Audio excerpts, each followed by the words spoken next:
जैसे हम देखते हैं कि अगर किसी जमीन को बहुत समय तक खाली छोड़ दिया जाए तो उसमें ढेर सारी फालतू घास और जंगली पौधे उगाते हैं।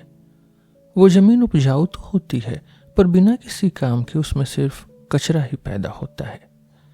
अगर हमें उस जमीन से सही फल चाहिए तो हमें उसे ठीक करना पड़ेगा और उसमें अच्छे बीज डालने पड़ेंगे।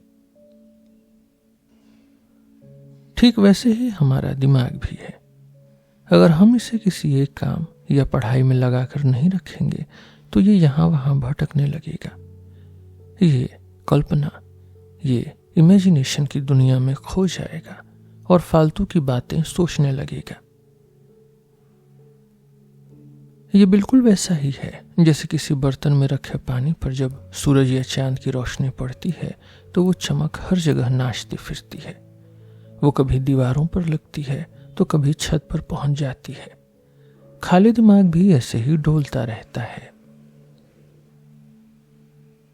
एक बीमार आदमी के सपनों की तरह इसमें अजीब अजीब और बेमतलब की चीजें बनने लगती हैं। जिस आत्मा का कोई पक्का लक्ष्य नहीं होता, कोई गोल नहीं होता, वो खुद को खो देती है। जैसे पुराने लोग कहते हैं कि जो हर जगह रहता है वो कहीं नहीं रहता।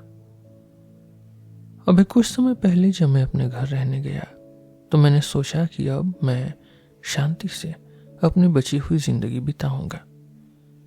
मैंने सोचा कि अब मेरा दिमाग बड़ा और समझदार हो गया है तो ये चुपचाप आराम करेगा। मुझे लगा इससे अच्छी बात और क्या होगी कि मेरा दिमाग खाली बैठकर खुद का मनोरंजन करे। पर हुआ इसका बिल्कुल उल्टा। मेरा दिमाग एक ऐसे बेकाबू घोड़े जैसा बन गया जिसकी लगाम टूट गई हो। ये अपनी मर्जी से पागलों की तरह यहाँ वहां भागने लगा। इसने मेरे अंदर ऐसे ऐसे अजीब डर और अजीबोगरीब भूत प्रेत जैसी सोच पैदा कर दी जिनका न कोई सिर था न पैर।